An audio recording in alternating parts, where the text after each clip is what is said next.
ہے دین میں بھلائی دنیا و آخرت کی، پیغام شعیب کاشفی ہم سب کا رہنما ہے۔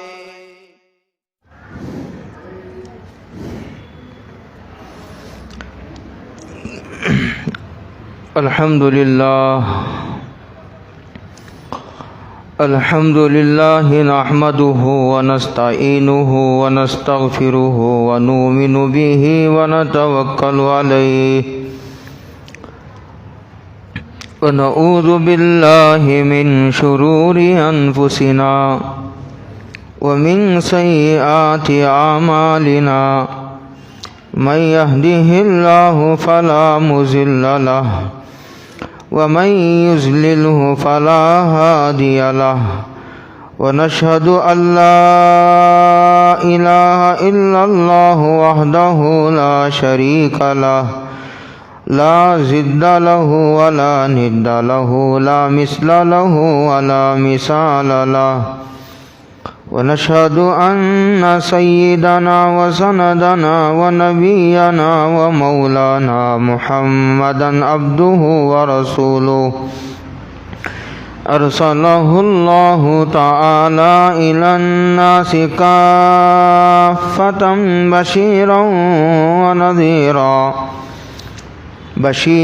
ونذيرا بين يدي الساعة، من يطع الله ورسوله فقد رشد واهتدى، ومن يعص الله ورسوله فقد ضل وغوى. أعوذ بالله من الشيطان الرجيم، بسم الله الرحمن الرحيم. الف لام میم ذالک الکتاب لا ریب فیہ ھدی للمتقین. صدق اللہ مولانا العظیم. قابل قدر بزرگوں، دوستوں، بھائیوں، یہ قرآن پاک کی دوسری صورت ہے. اس کی ابتدائی آیات ہیں. اس صورت کا نام سورۃ البقرہ ہے.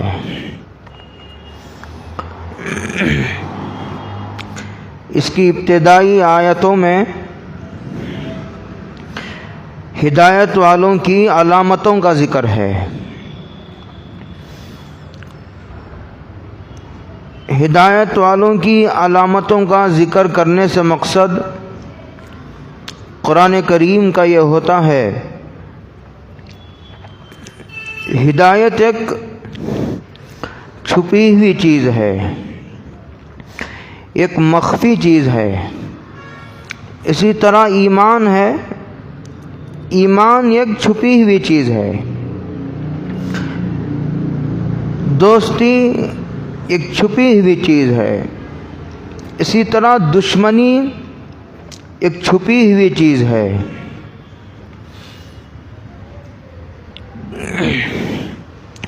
اس کو علامتوں سے پہچانا جاتا ہے.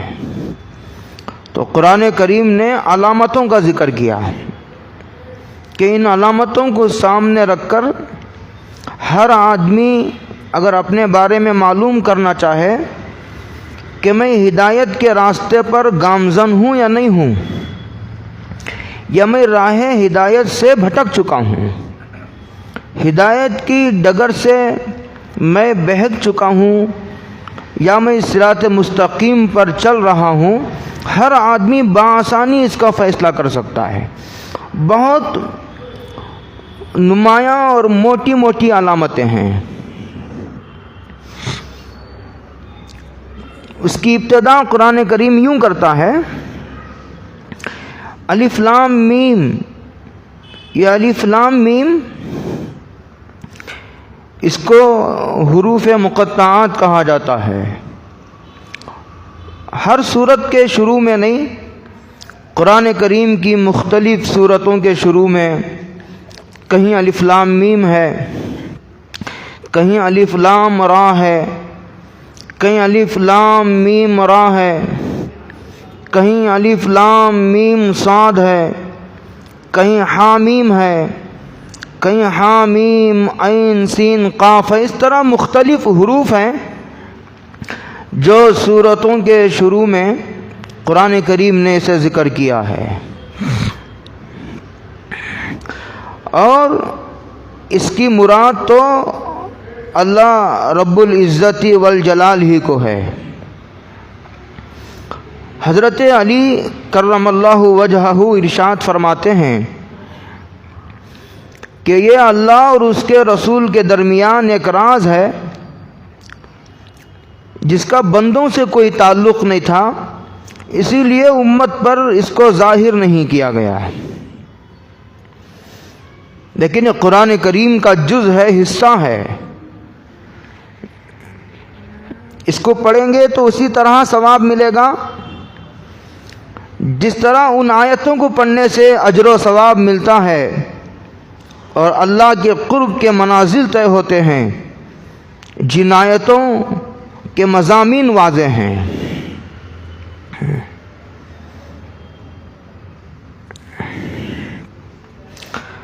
حدیث پاک میں سرور کائنات حضرت محمد مصطفیٰ صلی اللہ علیہ وسلم نے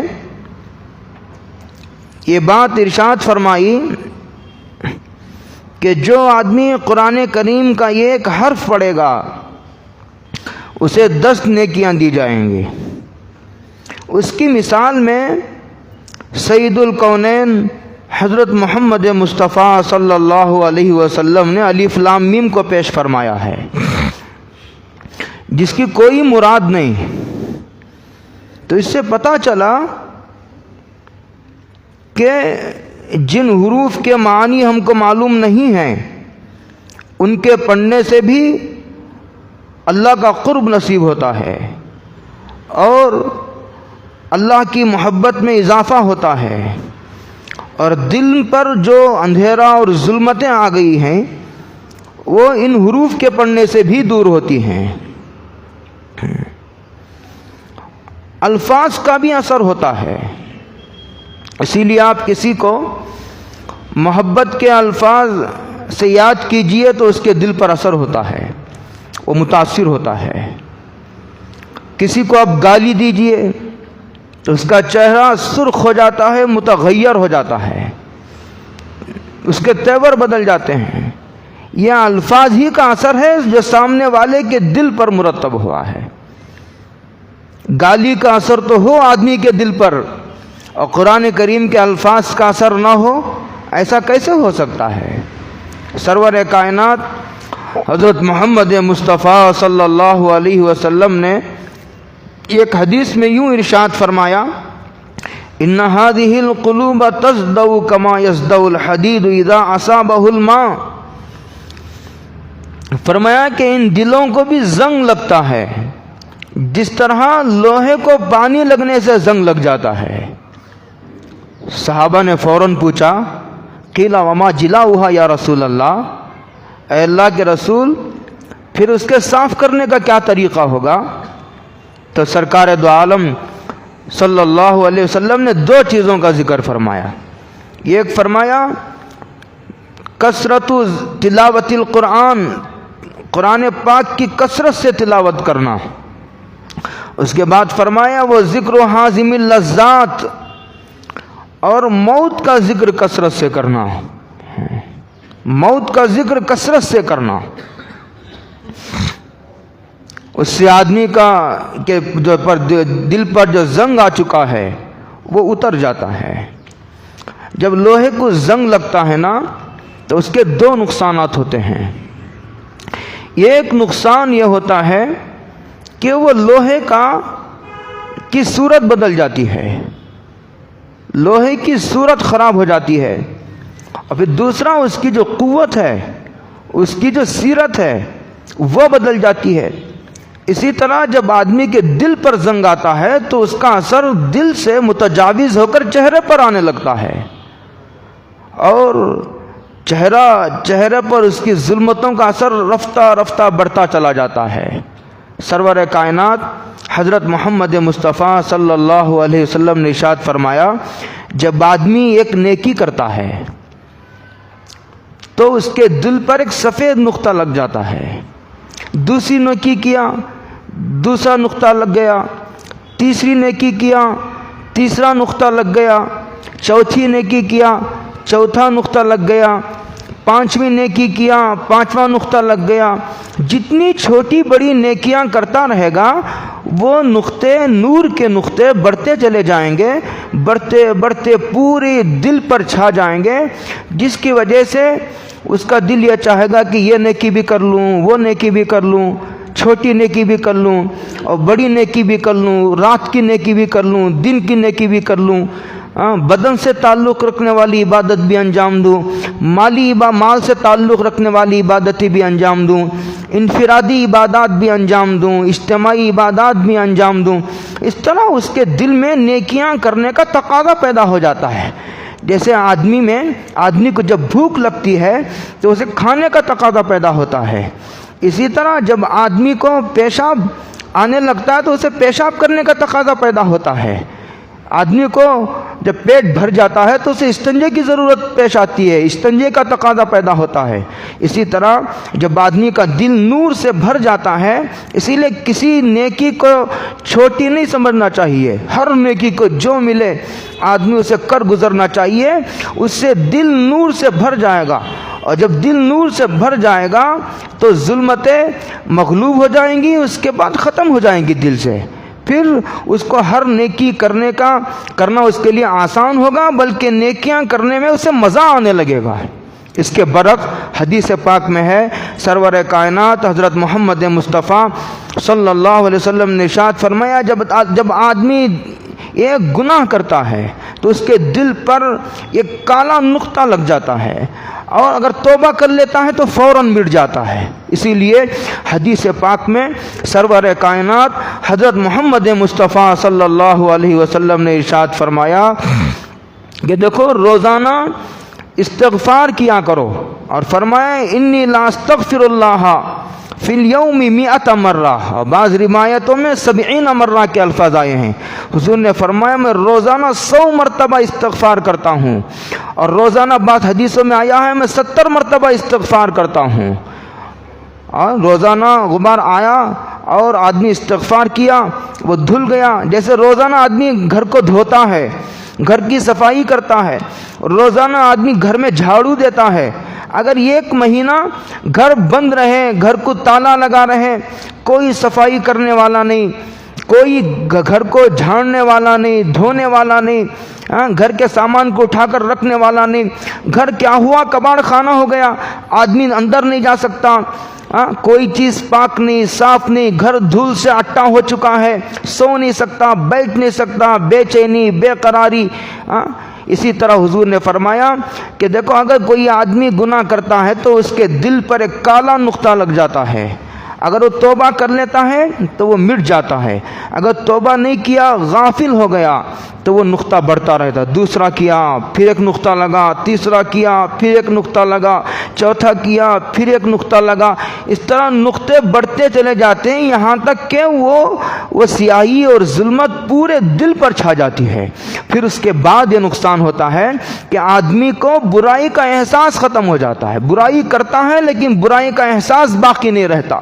بعض لوگ برائی کرتے ہیں لیکن برائی کا احساس باقی رہتا ہے کہ میں غلط کر رہا ہوں، مجھے توبہ کرنا چاہیے، مجھے ایسا نہیں کرنا چاہیے تھا۔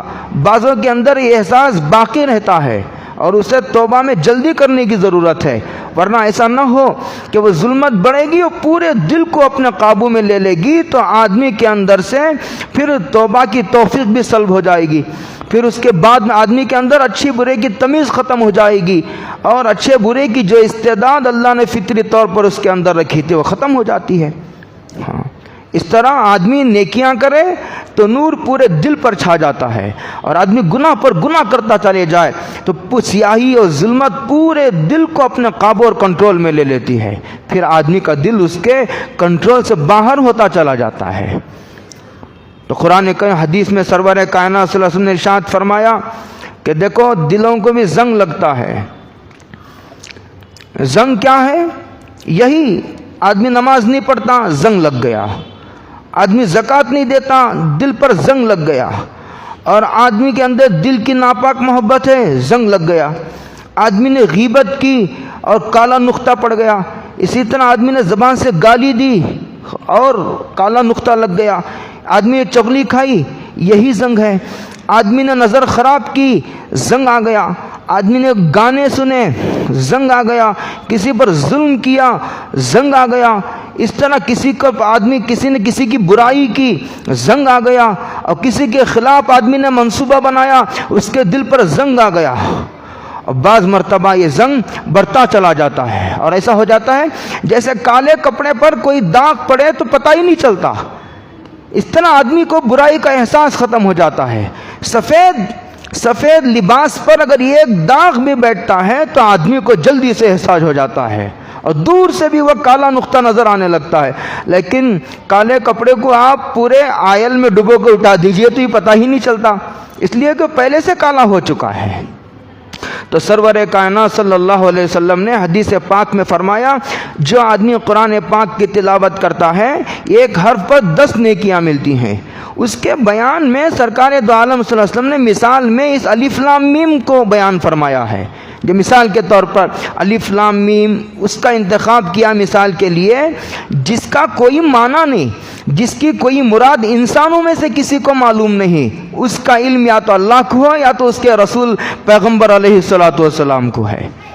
اس سے پتہ چلا کہ اگر معانی کا علم نہ بھی ہو تو الفاظ کا اثر ہوتا ہے۔ اس کو فرمایا الف لام میم، آگے فرمایا ذالک الکتاب لا ریب فیہ، یہ وہ کتاب ہے، قرآن کریم کی طرف اشارہ کر کے اللہ جل جلالہ و امن والہ نے یوں ارشاد فرمایا، یہ وہ کتاب ہے لا ریب فیہ، جس میں رتی برابر شک و شبہ کی گنجائش نہیں ہے۔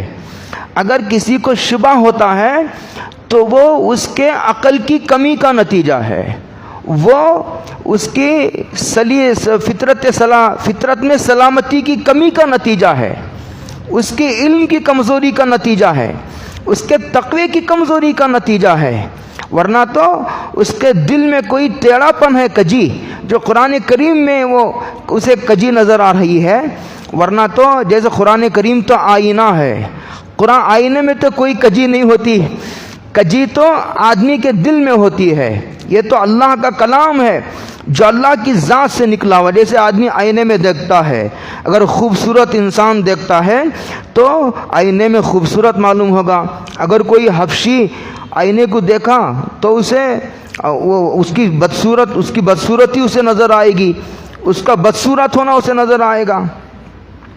ایک آدمی چلا جا رہا تھا، راستے میں دیکھا ایک آئینہ پڑا ہوا ہے، اور اٹھانے والا ایک حبشی تھا۔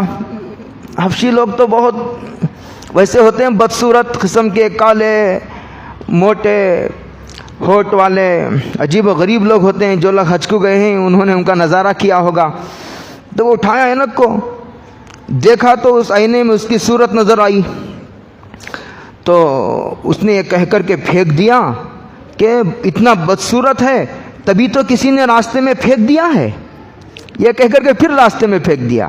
اس طرح آدمی قرآن کریم کو اٹھایا، اور اگر اس میں اسے کجی معلوم ہوئی، اس میں اسے اعتراضات پیدا ہوئے، تو سمجھنا چاہیے کہ اس کی فطرت میں کجی آ چکی ہے، اس کی عقل کم ہو چکی ہے، اسے عقل مندوں کے ساتھ بیٹھنے کی ضرورت ہے، اسے بڑے علم والوں کے ساتھ بیٹھنے کی ضرورت ہے، اسے تقوی والوں کی صحبت اختیار کرنے کی ضرورت ہے۔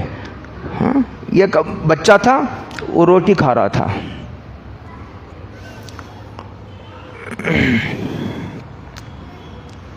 اس کے بعد جو ہے وہ کھاتے کھاتے وہ بچے کی روٹی کا ٹکڑا گلاس میں گر گیا پانی میں۔ اب وہ جو اس کا بچہ چیخنے لگا، چلانے لگا، اس نے کہا کہ دیکھو میرا ٹکڑا اس میں گر گیا ہے گلاس میں۔ وہ جو باپ تھا، وہ سفید داڑھی کا بوڑھا، وہ دیکھا تو اس میں اس کی صورت نظر آئی۔ اس نے کہا بوڑھے ہو کے شرم نہیں آتی، بچوں کو ستاتے ہو؟ اسی کی صورت تھی جو وہ دیکھ رہا تھا پانی میں۔ وہ کہا کہ شاید پانی میں کوئی بوڑھا بیٹھا ہوا ہے، تو ذالک الکتاب لا ریب فیہ، یہ وہ کتاب ہے جس میں کوئی شک و شبے کی گنجائش نہیں ہے. اس کے پورے مضامین واقعی مضامین ہیں، سچے مضامین ہیں، پکے مضامین ہیں.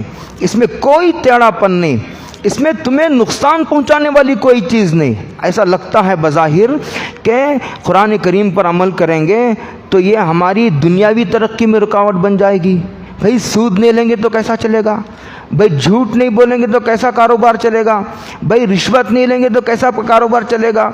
بھائی اگر پردہ کریں گے تو کیسا کام چلے گا؟ اگر یہ نہیں کریں گے تو کیسا چلے گا؟ وہ نہیں کریں گے تو کیسا چلے گا؟ اسلام بے شمار مسائل میں آدمی کو ایسا معلوم ہوتا ہے کہ اسلامی احکامات کو عمل کرنے میں ہمیں نقصان معلوم ہو رہا ہے. یہ چیزیں ہماری ترقی میں رکاوٹ بنی ہوئی ہیں، حالانکہ رکاوٹ نہیں ہے.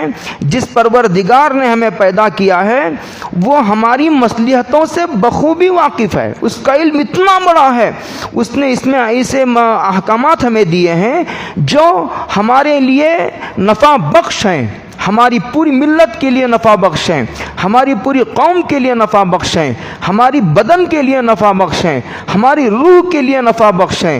اور انسان دو چیزوں سے کلام کرتا ہے. اسلام کا موضوع انسان کا بدن بھی ہے، اسلام کا موضوع انسان کی روح ہے. پوری دنیا میں جتنے علوم پڑھائے جاتے ہیں ان کا ایک ہی موضوع ہے، انسان کا بدن. انسان کا بدن ان کا موضوع ہے. یہ کریں گے تو آنکھ کا علم، یہ پورے کا پورا ایک طبقہ، ایک پورے کی پوری جماعت کان کا علم حاصل کرنے میں لگی ہوئی ہے. ایک آدمی ہے وہ کان کا ڈاکٹر ہے، ایک جماعت ہے وہ آنکھ کی ڈاکٹر ہے، ایک جماعت ہے وہ دماغ کے اسپیشلسٹ ہے، ایک کوئی ہارٹ کا اسپیشلسٹ ہے، کوئی ناک کا ڈاکٹر ہے، کوئی زبان کا ڈاکٹر ہے، اور کوئی ہاتھ کا ڈاکٹر ہے، کوئی پیر کا ڈاکٹر ہے. ایک ایک عضو کا الگ الگ ڈاکٹر، دانتوں کا ڈاکٹر الگ. اور بعض اب تو اس کے اتنے شعبے ہو گئے، پیر کے بھی مختلف حصے، اتنے حصے کا الگ ڈاکٹر، تلوے کا الگ ڈاکٹر، انگلیوں کا الگ ڈاکٹر، اتنے حصے بن گئے. لیکن جتنے علوم ہیں وہ پورے کے پورے انسان کے بدن سے بحث کرتے ہیں. لیکن اسلام صرف انسان کے بدن سے بحث نہیں کرتا، انسان کے بدن سے بھی بحث کرتا ہے کہ یہ چیزیں استعمال مت کرو، اپنے بدن کو نقصان نہ پہنچاؤ، یہ مت کھاؤ، یہ کھاؤ، اور پھر پوری رات جاگ کر کے عبادت نہ کرو، اور ہمیشہ روزہ رکھنے کا معمول نہ بناؤ. جو چیزیں انسان کے بدن کو نقصان پہنچاتی ہیں اسلام اس سے بھی کلام کرتا ہے. اعتدال سے عبادت کرو، اعتدال سے کھاؤ، ضرورت سے زیادہ نہ کھاؤ، اپنے ہر عضو کی حفاظت کرو. اسی لیے اسلام نے خودکشی کو حرام قرار دیا ہے، خودکشی حرام ہے. اور اسی طرح حدیثوں میں اسی طرح فقہاء نے لکھا ہے کہ اگر انسان کے اعضاء کے کاروبار کوئی آدمی کرتا ہے، آنکھ کا کاروبار کرتا ہے، گردوں کا کاروبار کرتا ہے، انسان کے خون کا کاروبار کرتا ہے، خون کا ہدیہ کرنا تو بڑی عبادت ہے، خون کا عطیہ کرنا تو عبادت ہے، یہ ضرورت ہے. اور گفٹ کرنا اس کی اسلام اجازت دیتا ہے، بلکہ بعد ناگزیر ضرورتوں کے موقع پر تو ضروری ہو جاتا ہے. لیکن کوئی آدمی خون کا کاروبار کرنے لگے، آنکھوں کا کاروبار کرنے لگے، گردوں کا کاروبار کرنا لگے، انسانی اعضاء کا کاروبار کرنے لگے، انسان نے اسے ناجائز و حرام قرار دیا ہے اور کہا کہ یہ انسانی اعضاء کی بے احترامی ہے، احترام کے خلاف ہے. اور اس بدن کے تم مالک نہیں ہو، تمہیں استعمال کے لیے دیا گیا ہے، اور امانت دار کے ہم امانت دار ہیں اس کے، ہم نے ان اعضاء کو تمہارے پاس امانت کے طور پر رکھا ہے. لیکن اسلام کا ایک موضوع انسان کا بدن ہونے کے ساتھ ساتھ اس کی روح بھی ہے. اس قرآن مجید میں وہ احکامات اللہ نے دیے ہیں جو احکامات انسان کے روح کو نفع دیتے ہیں، اور ایسے احکامات دیے ہیں ان احکامات سے بچایا گیا ہے، ایسے کام کرنے سے بچایا گیا ہے جس سے انسانی روح کو نقصان پہنچ سکتا ہے. اس پورے مضمون کی طرف اشارہ کرتے ہوئے قرآن کریم نے سب سے پہلے یہ اطمینان دلایا، ذالک الکتاب، اس کتاب کو کھولنے سے پہلے یہ اطمینان کر لو یہ کسی انسان کی لکھی ہوئی کتاب نہیں ہے، یہ کسی پروفیسر کی لکھی ہوئی کتاب نہیں، یہ کسی کالج کے استاد کی لکھی ہوئی کتاب نہیں ہے، یہ کسی عالم کی لکھی ہوئی کتاب نہیں ہے. دنیا کے سارے علوم کو تو انسانوں نے اپنے تجربے کی بنیاد پر مرتب کیا ہے، لیکن یہ کتاب براہ راست لوح محفوظ سے نازل ہوئی ہے، یہ کتاب فرشتوں کے ذریعے نازل ہوئی ہے، یہ کتاب تو اللہ نے نازل کیا ہے، ہمارے خالق نے، مالک نے، شفیق پروردگار نے اس کتاب کو نازل کیا ہے، اور فرمایا ذالک الکتاب، یہ وہ کتاب ہے لا ریب فیہ، جس کے مضامین میں کوئی شک نہیں۔ ایک تفسیر تو اس کی یہ ہے کہ لا ریب فیہ، یہ اللہ کی کتاب ہے، اس کے اللہ کی کتاب ہونے میں رتی برابر شبہ کی گنجائش نہیں۔ جو آدمی اس کی ایک آیت کو بھی اللہ کی کتاب نہیں مانتا وہ مسلمان نہیں۔ سب سے پہلے اس بات کو ماننا ضروری ہے کہ یہ اللہ کی کتاب ہے، اس لیے کہ ایک طبقہ ہمارے درمیان ایسا بھی رہتا ہے جو اس کو اللہ کی کتاب نہیں مانتا، اس لیے پہلے اس بات کا یقین دلایا گیا کہ اس بات کو مانو۔ مومن ہونے کے لیے اس بات کا ماننا ضروری ہے کہ یہ قرآن مجید اللہ کی کتاب ہے، یہ اللہ کی کتاب ہے، اس میں کوئی شک نہیں، کوئی شبہ کی گنجائش نہیں۔ دوسرا لا ریب فیہ، دوسرا اس کے مضامین میں کوئی شبہ نہیں، اس کے مضامین میں کوئی شک نہیں، گنجھلک نہیں، پیچیدگی نہیں، تمہیں نقصان پہنچانے والے احکامات اس میں نہیں۔ یقین کرو، تم اپنے ماں باپ پر اعتماد کرتے ہو، میرے پر اعتماد نہیں کرتے، میں تمہارا پیدا کرنے والا ہوں، تمہارے ماں باپ کا علم بہت چھوٹا ہے۔ دیکھو، نفع پہنچانے کے لیے دو چیزوں کی ضرورت ہوتی ہے، یہ ایک آدمی کا خیر خواہ ہونا، ہمدرد ہونا۔ نفع پہنچانے کے لیے دو چیزوں کی ضرورت ہوتی ہے، یہ ایک آدمی کا خیر خواہ ہونا، ہمدرد ہونا، اور دوسرا آدمی کا سامنے والے کی مصلحتوں سے باخبر ہونا۔ اور اللہ تعالیٰ کے اندر یہ دونوں چیزیں ہیں۔ اللہ تعالیٰ انسان کی، اور بلکہ ہر انسان کے ہر مصلحت سے، اس کی ضرورت سے باخبر ہے کہ اس کی کیا ضرورت ہے اور اس کی کیا ضرورت ہے۔ قیامت تک آنے والی انسانیت کی ہر ضرورت، اس کی ہر مصلحت سے پوری طرح باخبر ہے۔ اور دوسرا، کبھی ایسا ہوتا ہے ایک آدمی مصلحتوں سے باخبر ہے لیکن خیر خواہ نہیں ہے، اس لیے وہ نفع نہیں پہنچا سکتا۔ ایک آدمی خیر خواہ ہے لیکن اسے سامنے والے کی مصلحتوں کا اندازہ نہیں ہے۔ اللہ تعالیٰ کے اندر یہ دونوں صفتیں ہیں، اللہ خیر خواہ بھی ہے اور اللہ تعالیٰ کو بندوں کی مصلحتوں کا پورا علم بھی ہے، ان کی ضرورتوں سے پوری طرح باخبر بھی ہے۔ کہا لا ریب فیہ ذالک الکتاب لا ریب فیہ، یہ وہ کتاب ہے جس کے مضامین میں رتی برابر شک و شبہ کی گنجائش نہیں ہے، لہذا اس کے مضامین میں جو آدمی شک و شبہ میں مبتلا ہوگا اسے چاہیے کہ وہ بڑے علماء سے مل کر کے اپنے شبہات کو دور کر لے۔ دل میں شبہات موجود ہیں، دل میں خرخشیں موجود ہیں، اعتراضات موجود ہیں، خلجانات ہیں اس کے دل میں، اس طرح آدمی کو آخرت کی طرف نہیں جانا چاہیے، اس طرح آدمی کو قبر کی طرف نہیں جانا چاہیے کہ اسے ایک آیت میں شبہ ہے، فلاں حکم میں اسے شبہ ہے، اندر سے ایک بات اسے کاٹ رہی ہے، اسے وہ بات ہضم نہیں ہوتی ہے، سمجھ میں نہیں آ رہی ہے، تو سمجھانے والے موجود ہیں، اسے بڑے علماء سے مل کر کے وہ بات معلوم کر لے۔ فرمایا ذالک الکتاب لا ریب فیہ، یہ وہ کتاب ہے جس کے مضامین میں رتی برابر۔ تیسری بات علماء نے یہ لکھی ہے، ذالک الکتاب لا ریب فیہ میں ریبن کے معنی آتے ہیں بے چینی کے، اور آتے ہیں پریشانی کے، بے قراری کے، یعنی اس کے احکامات پر عمل کر کے آج تک کوئی بے چین نہیں ہوا، بے قرار نہیں ہوا، کوئی آدمی نقصان نہیں اٹھایا، اور اس کے قرآن مجید کے احکامات پر عمل کرنے کے نتیجے میں کسی آدمی کی آخرت خراب ہو گئی ہو، کسی آدمی کے قبر کی زندگی خراب ہو گئی ہو، اور دنیا میں بے اطمینانی و بے سکونی کا شکار ہو گیا ہو، ایسا قطعاً نہیں ہو سکتا۔ ایسا تو ہو سکتا ہے کہ ظاہری اعتبار سے اسے کچھ مال کا نقصان ہو جائے، جیسے آدمی کبھی جھوٹ نہیں بولا حالانکہ مقدر کی روزی آ کر رہتی ہے، بظاہر ایسا لگتا ہے کہ مجھے نقصان ہو رہا ہے یا ہوگا، حالانکہ نہیں ہوگا، اس کو کہتے ہیں لا ریب فیہ۔ سب سے پہلے یہ اعتماد پیدا کرو کہ یہ اس کتاب کے مضامین پر عمل کرنے کے نتیجے میں تم بے سکونی اور بے اطمینانی کا شکار نہیں ہوگے۔ کبھی ایسا نہیں ہوا کہ جس قوم نے یا جس فرد نے بھی اس قرآن کریم کو مضبوطی سے تھاما ہو اور اسے کبھی بے اطمینانی، بے سکونی، بے چینی کا شکار ہونا پڑا ہو، ایسا کبھی نہیں ہوا۔ اور آگے قرآن کریم نے کہا ھدی للمتقین، یہ وہ کتاب ہے جو متقیوں کو، جن کے دلوں میں اللہ کا ڈر ہے، ان کو رہبری کرتی ہے۔ ھدی للمتقین، یہ وہ کتاب ہے۔ اشارہ اس بات کی طرف دیا کہ دیکھو یہ کوئی کتاب ڈاکٹری کی کتاب نہیں ہے، یہ کتاب انجینئرنگ کی کتاب نہیں ہے، یہ کتاب سائنس کی کتاب نہیں ہے، یہ کتاب کوئی کپڑے سینا سکھانے کے لیے کتاب نہیں ہے، یہ کتاب مختلف فلسفے کی کتاب نہیں ہے، یہ منطق کی کتاب نہیں ہے، یہ کوئی جو ہے دوسرے علوم و فنون سکھانے والی کتاب نہیں ہے. یہ کتاب اس بات کی رہبری کے لیے ہے کہ تم کیا کرنے سے تمہاری آخرت بنے گی، کیا کرنے سے تمہاری آخرت و دنیا خراب ہوگی، اس کی طرف رہبری کرنے کے لیے یہ کتاب ہے. اس کو کہا ہدن، یہ سر تا پا ہدایت ہی ہدایت ہے، سر سے لے کر پیر تک اس کی صفت ہدایت ہے، یہ رہبری کرنے والی کتاب ہے. لیکن کس کو رہبری کرے گی؟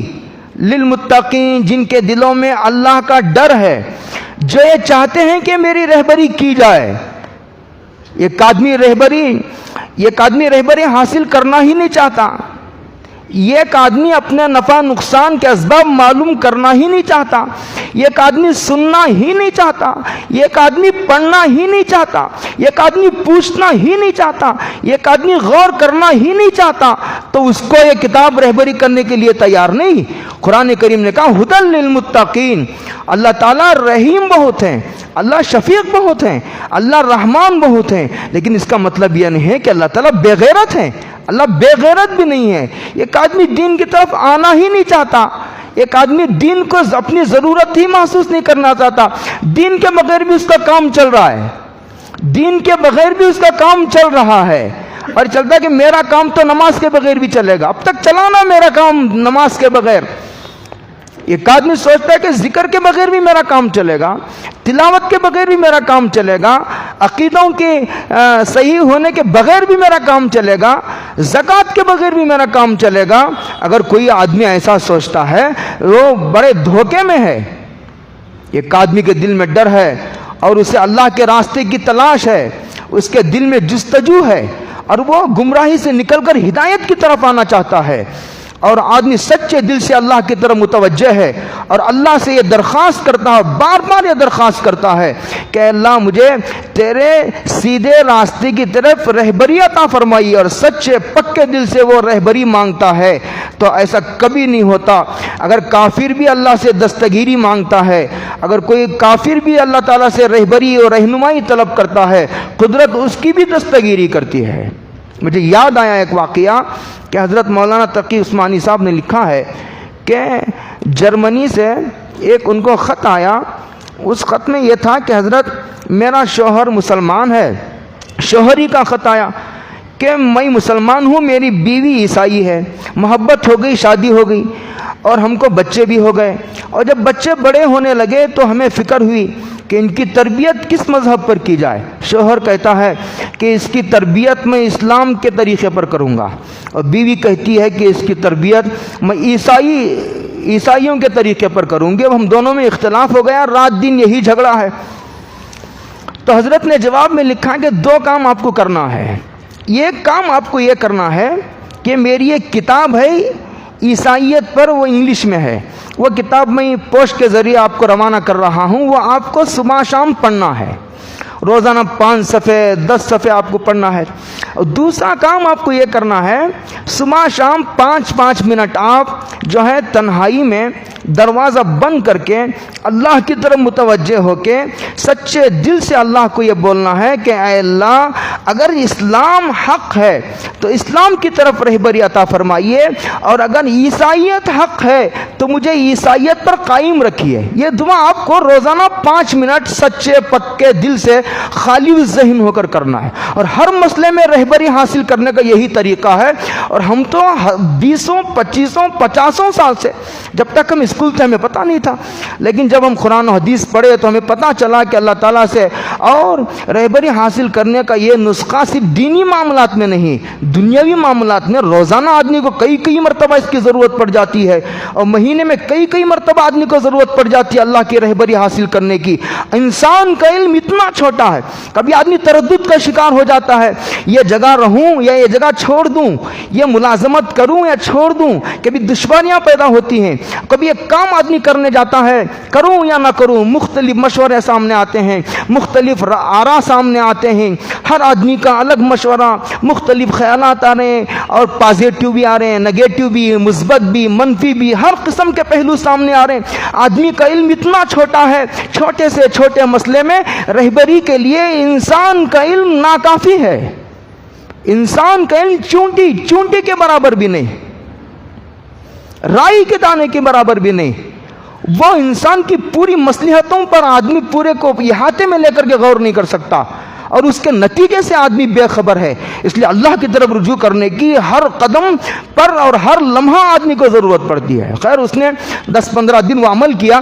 اس کے بعد جرمنی سے خط آیا، اس میں لکھا ہوا تھا کہ حضرت آپ نے جو 2 عمل مجھے بتائے تھے، میں نے بڑے استقامت کے ساتھ اور پورے سچے پکے دل کے ساتھ میں نے جو ہوا عمل کیا، تو اللہ تعالیٰ نے مجھے کل رات اسلام پر شرح صدر عطا فرمایا ہے، اور میں کل رات مسلمان ہو چکی ہوں۔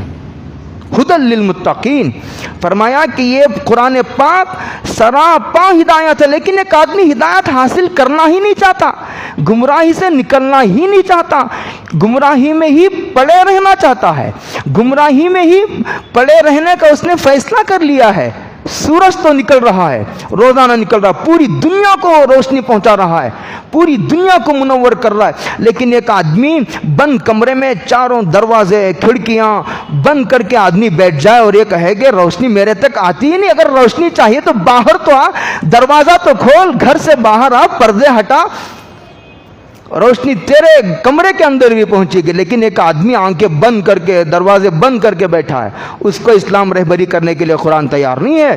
اسی لیے قرآن کریم نے یہ جگہ کہا انلزمکموها وانتم لها کارہون، تم تو منہ موڑ کر جا رہے ہو، تم تو اعراض کر کے جا رہے ہو، اور یہ چاہتے ہو کہ ہم لا کر کے ہماری رحمت تم کو چپکا دیں، یہ ہماری سنت نہیں ہے۔ اس کو کہا ہدی للمتقین، یہ کتاب ہے جو اللہ کے۔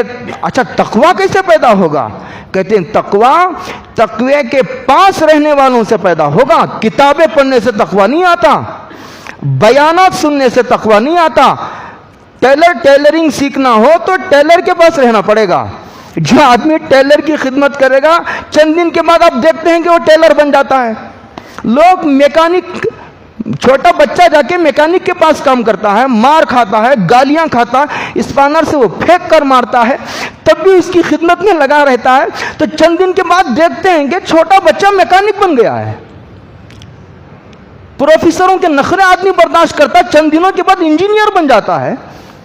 ڈاکٹروں کے آدمی نخرے برداشت کرتا ہے، ان کی خدمت کرتا ہے، ان کی رہبری حاصل کرتا ہے، تو چند دن کے بعد دیکھتے ہیں کہ ایک بچہ ڈاکٹر بن گیا ہے۔ مدرسوں میں بچے آتے ہیں، بلیک بورڈ، کالا سیاہ بورڈ لے کر کے آتے ہیں، خالی تختی لے کر کے مدرسوں میں آتے ہیں۔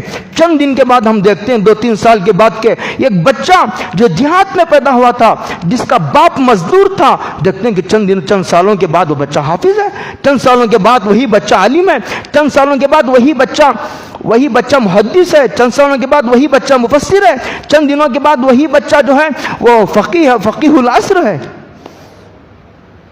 جس کی خوبیاں، آدمی یہ چاہتا ہے کہ جس آدمی کی خوبیاں میرے اندر آئے اس کی خدمت کرنی پڑے گی۔ یہی طریقہ ہے، پوری دنیا کا یہی طریقہ ہے۔ اگر آدمی تاجر بننا ہو تو تاجر کی رہبری حاصل کرنی پڑے گی، اس کی خدمات حاصل کرنی پڑے گی۔ یہ پوری دنیا کا۔ اگر آدمی کو سیاست دان بننا ہو تو سیاست دانوں کے اس کے محفلوں میں اسے حاضر ہونا پڑے گا، اور ان کی گفتگو کو سمجھنے کا سلیقہ پیدا کرنا پڑے گا۔ یہی طریقہ ہے۔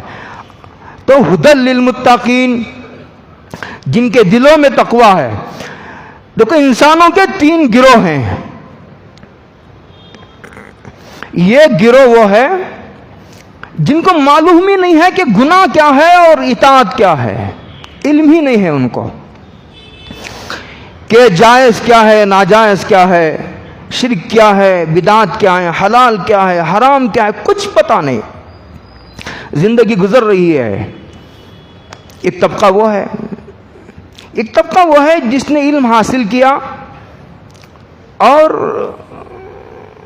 لیکن گناہوں سے بچنے کا انہوں نے ابھی ارادہ نہیں کیا۔ ایک تو ہے ایک طبقہ جسے پتہ ہی نہیں ہے، ایک طبقہ ان کو معلوم ہے صحیح کیا، غلط کیا، حق کیا، باطل کیا معلوم ہے، لیکن انہوں نے گناہوں سے بچنے کا ارادہ ہی نہیں کیا، بھی سوچا ہی نہیں کہ مجھے گناہوں سے بچنا ہے، مجھے اللہ کو ناراض ایک لمحے کے لیے نہیں کرنا ہے. ابھی انہوں نے سوچا نہیں، سمجھا نہیں، غور و فکر نہیں کیا. گناہوں سے بچنے کی ضرورت ان پر ابھی نہیں کھلی، ابھی سوچ رہے ہیں، ابھی غور و فکر میں ہیں. وہ ایک طبقہ ہے، وہ بہت بڑا طبقہ ایسے ہی ہے. ایک دوسرا گروہ وہ ہے جنہوں نے گناہ سے بچنے کا ارادہ کیا اور گناہ سے بچنا شروع کر دیا. محنت کرتے رہے، دعائیں کرتے رہے، مجاہدے کرتے رہے، کرتے کرتے یہاں تک پہنچے کہ کوئی 50% گناہ چھوڑ دیے، اور کسی نے 70% گناہ چھوڑ دیے، اور کوئی 90% گناہ چھوڑ چکا ہے. اور ایک طبقہ ہے جو 99% گناہ چھوڑ چکا ہے، 1% پھر بھی باقی ہے، یہ کبھی باقی ہے. ایسے بھی ہیں. یہ طبقہ وہ ہے ہمارے درمیان جو گناہوں کو چھوڑنے کا ارادہ کیا اور تن من دھن کی بازی لگا دی، اپنی جان کی پرواہ نہیں کی، اپنی عزت و آبری کی پرواہ نہیں کی، اپنے مال کی پرواہ نہیں کی. جہاں معلوم ہوا کہ اس سے اللہ ناراض ہوتے ہیں، اس سے میرے محبوب ابو القاسم حضرت رسول اللہ صلی اللہ علیہ وسلم ناراض ہوتے ہیں، ختم. وہاں انہوں نے ہتھیار ڈال دیے، اس کے قریب نہیں گئے. کوشش کی، محنت کی، کر کے گناہوں سے پاک و صاف ہو گئے. اب جان بوجھ کر کے وہ گناہ کے قریب نہیں جانا چاہتے، بھول کر کے، غلطی سے کبھی ہو گیا وہ الگ بات ہے، ورنہ جان بوجھ کر وہ گناہوں کی طرف جانا نہیں چاہتے. گناہ چھوڑ کر 40 سال ہو گئے، گناہ چھوڑ کر 50 سال ہو گئے، گناہ چھوڑ کر کسی کو 30 سال ہو گئے. یہ ایک گروہ ہمارے درمیان ایسا بھی ہے، اسی کو قرآن کریم کہتا ہے متقین. عبادت کرنے والوں کو قرآن متقی نہیں کہتا. متقی جن کو قرآن کریم کہتا ہے وہ زیادہ ذکر کرنے والوں کو، زیادہ نمازیں پڑھنے والوں کو، ان کو قرآن کریم متقی نہیں کہتا. متقی ان لوگوں کو کہتا ہے قرآن کریم جو اللہ کی نافرمانی کے قریب نہیں جاتے. عوام کا مزاج یہ ہے کہ وہ عبادتوں میں بڑی دلچسپی لیتے ہیں، اللہ کی نافرمانیوں سے بچنے کا مزاج نہیں ہے ان کے اندر. یہ عوام کا تقویٰ ہے، یہ عوام کا مزاج ہے. لیکن اللہ کے خاص بندے وہ کہلاتے ہیں جو چاہے عبادت کم کرے، عبادت چاہے کم کرے، لیکن اللہ کے ایک حکم کو بھی توڑنا نہیں چاہتے، چاہے اس کے بدلے میں ان کو جان ہی دینی پڑے، چاہے اس کے بدلے میں ان کو مال کا نقصان ہی اٹھانا پڑے، چاہے ان کو اس کے بدلے میں عزت و آبرو آنے والے خطرات کو مول لینا پڑے. لیکن اللہ کو ایک لمحے کے لیے وہ ناراض کرنے کے لیے تیار نہیں. اس کو کہتے ہیں، قرآن کریم کہتا ہے ہدی للمتقین. ایسے لوگوں کے ساتھ رہنے سے تقویٰ آئے گا. تقویٰ دل کی کیفیت کا نام ہے. ایسے لوگوں کے پاس بیٹھنے سے، ایسے لوگوں کی باتیں سننے سے، ایسے لوگوں کے جو ہے اور تقریر سے.